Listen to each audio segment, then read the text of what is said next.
She was probably 16 years old. She sat alone, looking down and seeing blood, and there was no explanation for it in her world. Just blood. No wound, no inexplicable pain. No one had ever sat down and told her this would happen. No one to call, no one to ask, not even a word to describe what was happening inside her body. This moment had happened to her, and this is the strange thing. It had happened to almost every woman who had ever lived. Every generation, even further back than agriculture, even further back than fire, even further back than language. That makes it one of the most universal experiences in all of human history. Yet, open most history books and you will find almost nothing about it. No chapter, no mention. A fundamental biological fact quietly erased from history. So let's discuss this. To understand what was happening to her, it's important to understand what your body was actually doing when this began, because puberty is never really just about reaching a certain age. Your body is constantly calculating and checking whether it has enough energy reserves to safely sustain a pregnancy, long before you make that decision yourself. And it is this calculation process that truly begins. If you're interested in these little-known historical stories, subscribe and let's find out!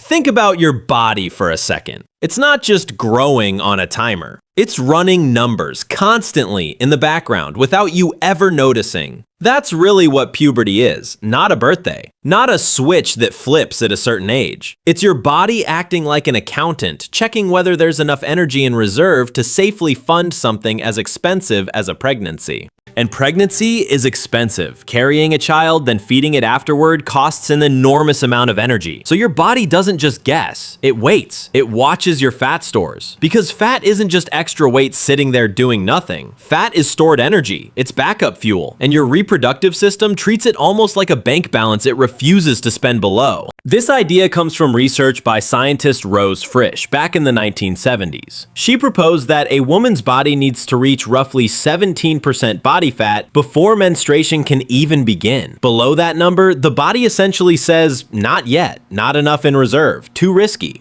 Now, to be fair, later research pushed back on the exact number. Scientists have debated whether it's precisely 17% or whether other factors play a bigger role too. But the core idea held up remarkably well. Reproduction isn't just about age, it's about resources. And this is where it gets interesting for anyone living tens of thousands of years ago. If your body is quietly calculating whether it has enough fuel before allowing puberty to begin, then your environment matters enormously. How much food you're eating, how hard you're working physically, how reliable your calorie supply actually is.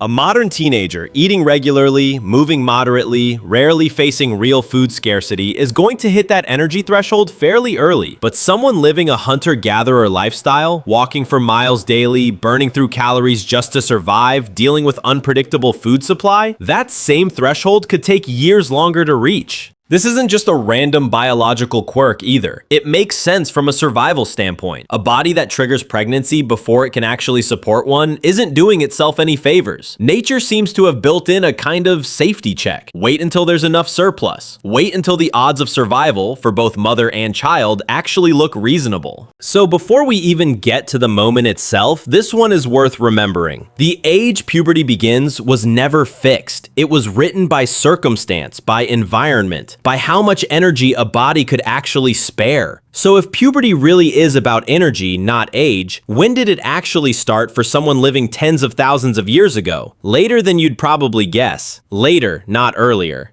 Today, in the United States, puberty typically arrives around 12 or 13. That number feels normal to us, almost universal, but it isn't. It's a product of consistent food, stable calories, and modern life. Anthropologist Nancy Howe spent years studying the Kung, a hunter-gatherer people in the Kalahari Desert, one of the closest living windows we have into a lifestyle resembling our ancestors. What she found was striking. Among the Kung, the average age of first menstruation was closer to 16. That's not a small gap. That's 3 or 4 extra years compared to a modern teenager. And once you understand the energy threshold idea from before, this number stops being surprising and starts making sense. Think about the daily life of a hunter-gatherer. Long walks covering miles every single day just to find food. Physical labor that never really stops. No refrigerators, no steady grocery supply, no guaranteed meals if a hunt fails or plants are scarce. Calories in that world weren't abundant. They were earned and often unpredictable. Under those conditions, a body burns through energy just to keep up with daily survival. There's less left over, less surplus to store as fat, which means it simply takes longer to cross that internal threshold your body is quietly watching for. So here's the logical thread connecting all of this together. High physical activity, plus limited and inconsistent calories, plus energy constantly being redirected towards staying alive, equals a delayed arrival of puberty. Not because anything was wrong, because the body was doing exactly what it was designed to do. Wait until the odds looked survivable. Now, it's worth being careful here. We can't say with certainty that every prehistoric population followed this exact same timeline. The Kung give us a reasonable, evidence-based comparison, not a perfect time machine. But the underlying biology, the link between energy availability and reproductive timing, almost certainly applied to our ancestors too. Which means somewhere out there, tens of thousands of years ago, a girl who'd spent her whole short life walking, working, and surviving on unpredictable food reached an age closer to 16 before her body finally decided enough energy had been stored. And when that moment finally came, there was no calendar marking it, no warning sign, just a girl, alone, encountering something her body had been quietly preparing for over years she never even knew were being counted. Let's go back to her. 16 years old, somewhere in a world with no calendars, no clinics, no older generation of written guidance to draw from. We don't know her name, obviously. We don't know her tribe, her exact location, the season, or the year. But based on everything we just walked through, we can say this with reasonable confidence. When that moment arrived, it likely came without warning, without preparation, and without anyone having explained beforehand what was happening or why. Here's where we have to be honest about the limits of what we actually know. We do not know what she felt in that moment. We don't know if she was frightened, confused, calm, or something else entirely. Anyone claiming to know her exact thoughts or emotions is simply guessing, dressed up as fact. And no cave painting exists captioned "Day 1, extremely confused." That evidence simply doesn't survive. What we can look at instead is comparison. Not from prehistory directly, but from traditional societies studied in more recent history, ones living outside industrialized systems, closer in lifestyle to our distant ancestors. And what shows up repeatedly in that research is revealing. In many of these cultures, a girl's first period wasn't hidden. It wasn't treated as something shameful to conceal. In numerous traditional societies, it was marked. Sometimes with ceremony, sometimes with celebration, sometimes simply acknowledged openly within the community, rather than whispered about in secrecy. That detail matters more than it might first appear.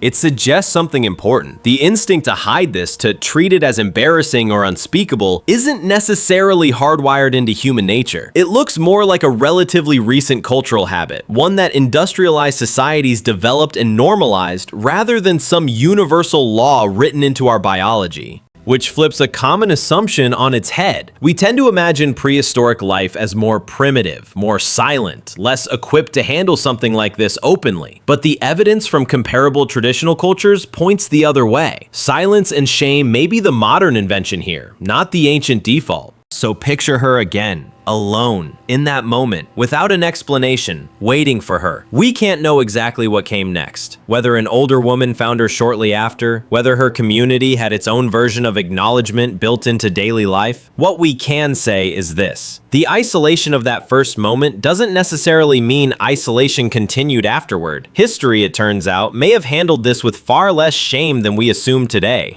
Here's a fair question. If this happened to nearly every woman who ever lived, why don't we have actual physical evidence of how they dealt with it? The answer comes down to a frustrating but simple problem in archaeology. Organic materials don't survive. Think about what she likely would have used. Moss, plant fibers, animal hide, soft absorbent materials that existed all around her in the natural world. All of these share one critical weakness: they decompose. Given 10,000 years, given 50,000 years, materials like this simply break down and vanish, leaving nothing behind for archaeologists to dig up and examine.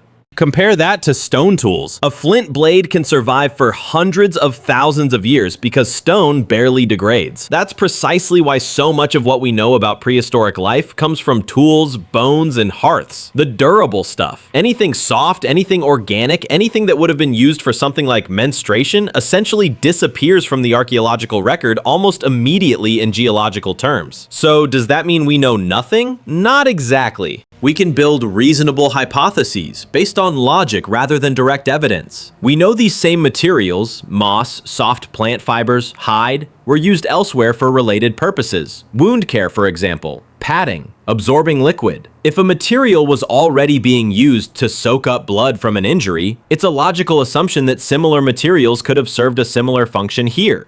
But it's crucial to be precise about what this actually is. It's an educated guess, not a confirmed fact. Nobody has unearthed a 50,000-year-old preserved moss pad with a label attached. What we have is inference, reasonable, grounded in logic, but still inference. This is honestly one of the more humbling gaps in prehistoric research. An experience that happened to nearly every woman who ever lived, and yet the physical record of how they managed it is almost entirely silent. Not because it didn't matter, but because the very materials that would have proven it were destined to disappear. So here's where the trail seems to go cold, at least in terms of physical objects. But it doesn't stay cold forever. Eventually, humans started doing something that changes everything for historians. They started writing things down. And that's exactly where the story picks back up. Once writing entered the picture, the silence finally started to break. The earliest known medical text addressing this subject is the Kahun Gynecological Papyrus, dating back to roughly 1800 BCE in ancient Egypt. It stands as one of the oldest surviving medical documents in human history, and remarkably, gynecological concerns, including menstrual health, were part of its focus from the very beginning. Centuries later came the Ebers Papyrus, dated to around 1550 BCE, another Egyptian medical text. Among its many entries, it included observations about menstrual cycles, tracking whether they were regular or irregular, treating it as a legitimate medical concern worth documenting.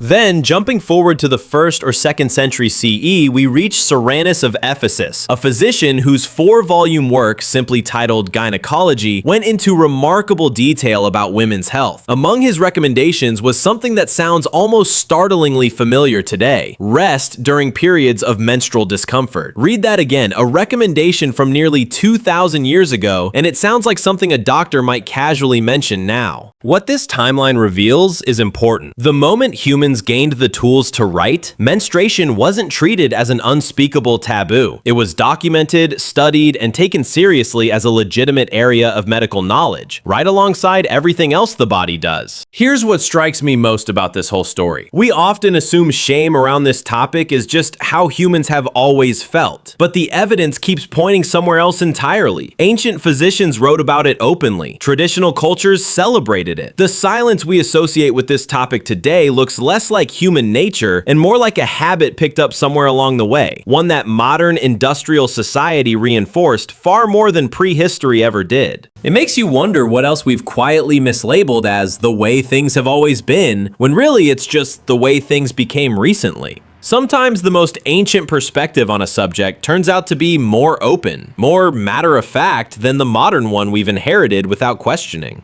Now here's where the story takes a genuinely wild turn, one that puts everything we've covered so far into a completely different perspective.